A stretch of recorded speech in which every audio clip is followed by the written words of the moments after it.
सबसे बड़े राष्ट्रवादी हैं, उनको आप कह रहे हैं कि वो राष्ट्र की बात करने वाले प्रवक्ता नहीं है। कौन सा राष्ट्रवाद? छद्म राष्ट्रवाद। कोई छूत है, कोई अछूत है, कोई पिछड़ा है, इसके साथ हम बैठेंगे नहीं, किसी के साथ हम खाना नहीं खाएंगे, इस तरह का जो डिस्क्रिमिनेशन है, क्या ये खत्म हो जाता है क्या मंदिर बनने से? अगर खत्म हो जाए तो मुझे बता दो। भगवान तो मिल गए, बाकी सब हो ना हो। भगवान कड़कड़ में है, मेरे दिल में है। मेरे दिल में जितना सुंदर मंदिर बना है ईश्वर का, उतना कहीं नहीं बना। मतलब मनोज यादव जी सबसे बड़े राष्ट्रवादी हैं। मैं ये बात नहीं कह रहा हूं। सलमणि त्रिपाठी कह रहे हैं कि जो खबरें आप लोग तक आई हैं या जनता तक गई हैं, उसको मुस्लिम पत्रकारों ने पहुंचाया है, इसलिए इस तरीके के झूठ परोसे गए कि हजारों लोग। हमारे साथ समाजवादी पार्टी के धाकड़ प्रवक्ता मनोज यादव जी हैं। जब ये बोलते हैं तो बाकी सब चुप हो जाते हैं या तो मैदान छोड़कर भाग जाते हैं। बहराइच में दंगा हुआ, दंगा होने के बाद सरकारी लोग आजकल मैदान छोड़ के भाग रहे हैं। जातिवादी देखकर मुख्यमंत्री आवास तक किसी को बुलाया जरूर गया, लेकिन मामला समझ नहीं आया, किसी तरीके से रफा दफा किया गया। जो कुछ हुआ बहराइच में, उसके बाद गोपाल मिश्रा के परिवार से योगी जी मुख्यमंत्री आवास में मिले। लोग सवाल खड़ा कर रहे हैं कि एक लड़का जो झंडा उखाड़ रहा था छत पर चढ़ के, उससे इतनी सहानुभूति क्यों है योगी जी को? उनके स्लीपर सेल हैं इसलिए सहानुभूति है, उनके दंगाई हैं इसीलिए सहानुभूति है। और ये बात मैं आरोप नहीं लगा रहा हूं, साक्ष्यों के आधार पर कह रहा हूं। मेरा बड़ा सीधा सा सवाल है, जब कोई भी इस तरह का धार्मिक यात्राएं निकलती हैं तो उस थाने की बड़ी जिम्मेदारी होती है। मैं अपने बचपन की बात बता रहा हूं, तब इतनी जिम्मेदारियां होती थी। अब तो पुलिस प्रशासन आधुनिक तरीके से आ गया, मोबाइल्स आ गए, वीडियोस बन जाते हैं। उस दौर में भी रिकॉर्डिंग कराते थे लोग। मुझे याद है, जो कैमरामैन होता था, जो शादी विवाह में बनाते थे, वो लोग उस यात्रा की रिकॉर्डिंग कराते थे। तब मोबाइल्स नहीं होते थे। मुझे बचपन अपना पूरा अच्छे से याद हो, मैं भी उन धार्मिक यात्राओं में जाता था। लेकिन उस दौर में मुझे बहुत कम ऐसा मिलता था कि किसी मुस्लिम के घर के सामने खड़े होकर हम नारा लगाएं, उनके धर्म को गाली दें, उनके यहाँ कोई गालीबाज वाला गाना लगाएं। ऐसी चीजें तब कम देखने को मिलती थी। हाँ, हो सकता है जय माता दी का नारा जो था वो थोड़ा और तेज ऊंची आवाज में लोग लगा देते थे, प्रेम से बोलो जय माता दी, उसी को और थोड़ा लाउड बोल देते थे। इतना मैंने महसूस किया था। लेकिन जो बीजेपी ने नया पूरा पैटर्न किया कि माँ की गाली बजाएंगे, कहाँ पे? माता दुर्गा के विसर्जन में माँ की गाली किसी दूसरे धर्म के लोगों को देंगे, उसका गाना बजेगा। और पुलिस बहरी, मतलब कानों से सुनाई नहीं पड़ता उनको कि ये क्या बजा रहे हैं। पुलिस की ड्यूटी लगती है हर धार्मिक यात्रा में।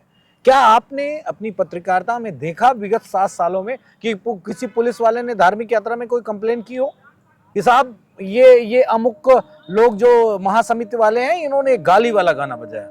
अच्छा, धार्मिक यात्रा निकाल रहे तो उसमें पाकिस्तान का गाना बजाने का क्या मतलब है?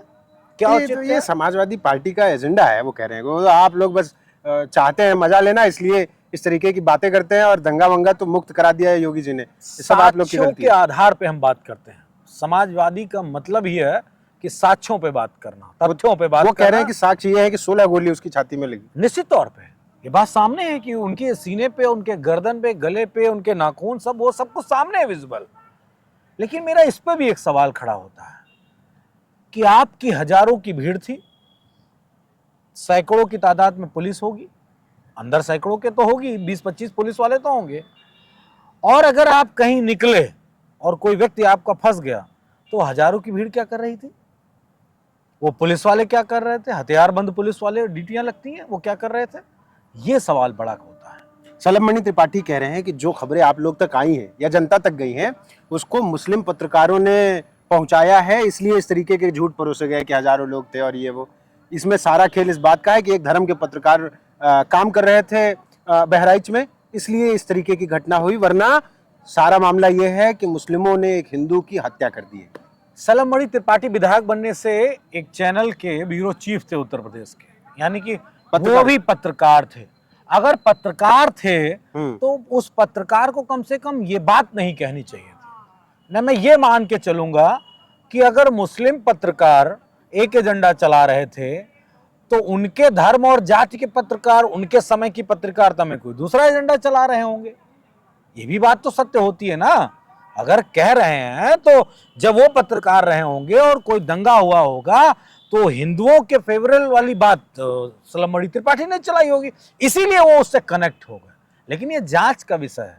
मैं कह रहा हूं कि अगर हिंदू पत्रकारों ने वीडियोस भेजे, विजुअल्स भेजे, रिपोर्टिंग की, तो क्या माफ करिएगा, मुसलमानों ने अगर भेजा तो हिंदू पत्रकार क्या कर रहे थे? क्या उनके ऊपर कोई लगा रखा था कि भैया आप रिपोर्टिंग मत करना, वहां के जो घटनाएं घटित हो रही हैं उसके विजुअल मत भेजना? क्या किसी ने रोका था क्या? पर आप कह रहे हैं कि सलम त्रिपाठी जो है जब पत्रकार रहे होंगे तो उन्होंने हिंदुओं के हित में रिपोर्टिंग की होगी। क्या सही में हिंदुओं के हितैषी थे सलम? वो तो यही दावा कर ही रहे से हैं। मतलब है उनकी जाति के लोगों से, हिंदू एजेंडा वाले। हिंदू है कौन मतलब उनके हिसाब से? ये डिफाइन किया जा चुका है, माननीय सुप्रीम कोर्ट के उसमें आदेश है कि हिंदू कौन है। उसमें मैं ज़्यादा कह के कंट्रोवर्सी में नहीं फंसना चाहता। क्या क्या होगी कंडीशंस, तो वो हिंदू होगा, बाकी जो शूद्र हैं इसमें दो राय नहीं है, ये सभी को पता। हमारे आदरणीय नेता ने भी कहा है कि शूद्र शूद्र है, हिंदू अलग हैं, और पिछड़े भी हिंदुओं की श्रेणी में नहीं आते हैं, वो सब सत्य है। लेकिन सलम मणि के बारे में मैं जो बात कह रहा हूँ वो बिल्कुल तथ्य के साथ कह रहा हूँ कि जब वो रिपोर्टर रहे होंगे तो अगर बायस्ड पत्रकारिता की बात कर रहे हैं, तब जब पत्रकारिता पे पहरा है, कलम और लेखनी पे पहरा लगा रखा है जब, तो निश्चित तौर पे उस दौर में तो कोई पहरा नहीं था, तब तो वो अपनी मर्जी से पूरा काम कर रहे होंगे। लेकिन दो बातें मेरे बड़े मुख्य सवाल हो गए। एक, उस भीड़ ने राम गोपाल मिश्रा को क्यों नहीं बचाया? क्या उनकी तादाद, जिनको राम गोपाल मिश्रा को जो लोग पकड़ के ले गए या जिस छत से उनको घसीटा गया, क्या उस भीड़ से ज्यादा की संख्या वहां थी उनकी? एक बात। पुलिस ने कौन सा स्टेप उठाया? दूसरी बात।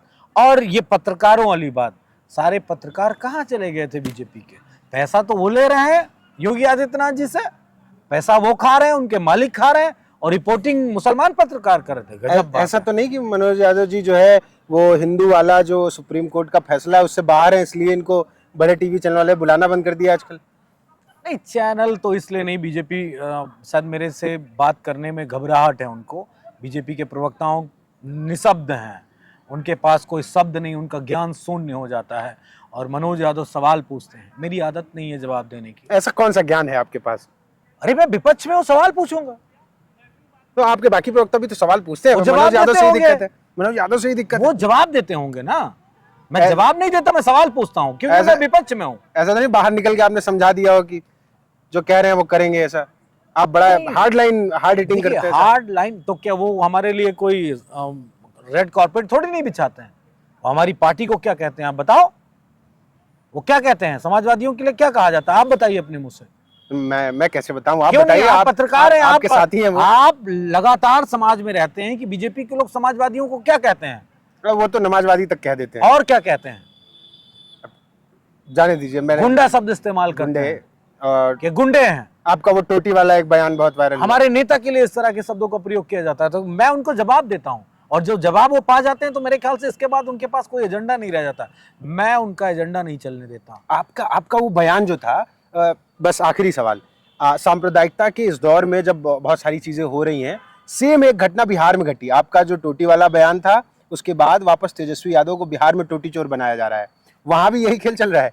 देखिए, जो पिछड़ों के लीडर्स हैं, जिन्होंने इस देश की बहुसंख्यक आबादी के लिए सत्ता पाके काम किया है और बेहतरीन काम किया है, लोगों की आवाज़ बने हैं, उनके अधिकारों की रक्षा की है और उनको स्ट्रीम लाइन में लाने की कोशिश की है। वो फिर शैक्षणिक रूप से हो, चाहे वो स्वास्थ्य की व्यवस्थाओं के लिए हो, चाहे फिर उनको नौकरी की बात हो, राजनीतिक रूप से एम्पावरमेंट करने की बात हो, उन सबको ताकत दी है। तो जो मनवादी व्यवस्था और सामंतवादी व्यवस्था है, जो सिर्फ सारी सत्ता को, सारे पावर को अपने पास रखना चाहते हैं, सेंट्रलाइज करना चाहते हैं, उनकी हमेशा से तकलीफ रही है।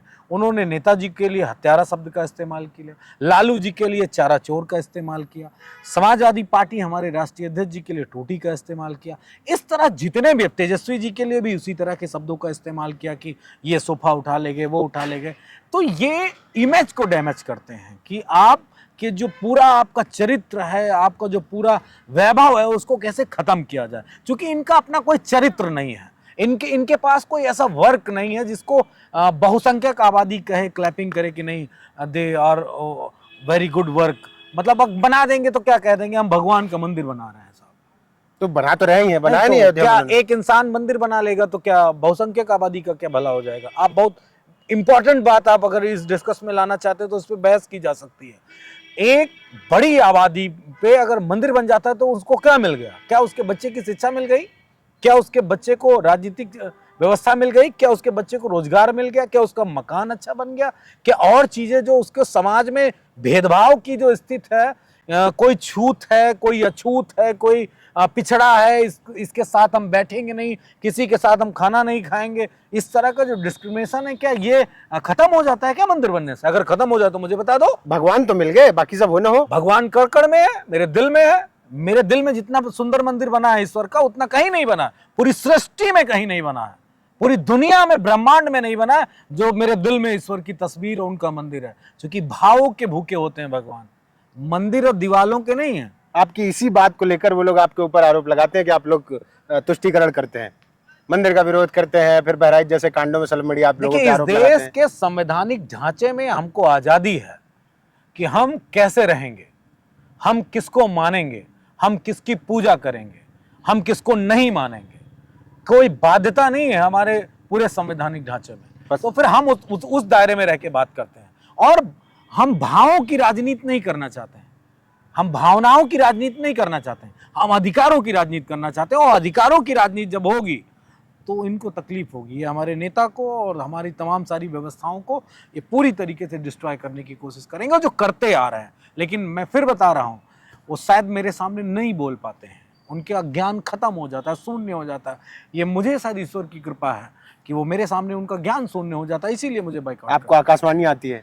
कह सकते हैं ईश्वर भाई, अगर सब कुछ ईश्वर देता है तो मुझे भी ईश्वर कुछ ऐसा देता होगा। मंदिर वो बनाते हैं, ईश्वर आशीर्वाद आपको दे रहा है। मुझे ये एक बात महसूस होती, अब मेरा बड़ापन नहीं है, बड़े बोल नहीं है, मुझे आज तक कोई ऐसा प्रवक्ता देश में नहीं लगा जिसको मैं सुन के, जिसके सामने बैठ के मैं अपने आप को ये अंडर एस्टिमेट महसूस करूं, अरे यार ये मेरे से ऐसा सवाल कैसे पूछ रहा है। मुझे नहीं महसूस होता। मुझे ये लगता है कितनी हल्की बात इसने की, वजनदार बात, तथ्यपरक बात, बेहतरीन बात, जनता की बात, समाज की बात, राष्ट्र की बात करने वाला कोई प्रवक्ता मुझे मौजूदा सत्ता में नहीं दिखा। जो सबसे बड़े राष्ट्रवादी हैं उनको आप कह रहे हैं कि वो राष्ट्र की बात करने वाले प्रवक्ता नहीं है? कौन सा राष्ट्रवाद? छद्म राष्ट्रवाद।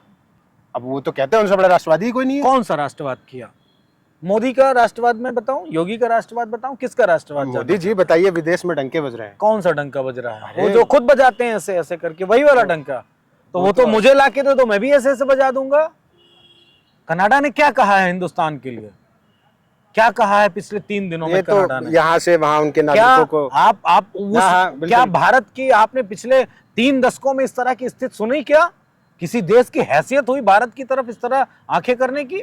चाइना ने आपके लिए क्या से क्या कर दिया, कनाडा ने क्या से क्या कह दिया, अमेरिका से क्या बातें सामने आ रही है, ये बातें आ रही हैं और आप कह रहे हैं डंका बजा रहा है। ये डंका उनके लिए, छद्म राष्ट्रवादियों के लिए होगा जो इस देश का समझदार पढ़ा लिखा नागरिक है, जिसको आंखों से बेहतर दिखता हो, कानों से बेहतर सुनाई पड़ता हो और समझने के लिए तेज तर्रार दिमाग हो।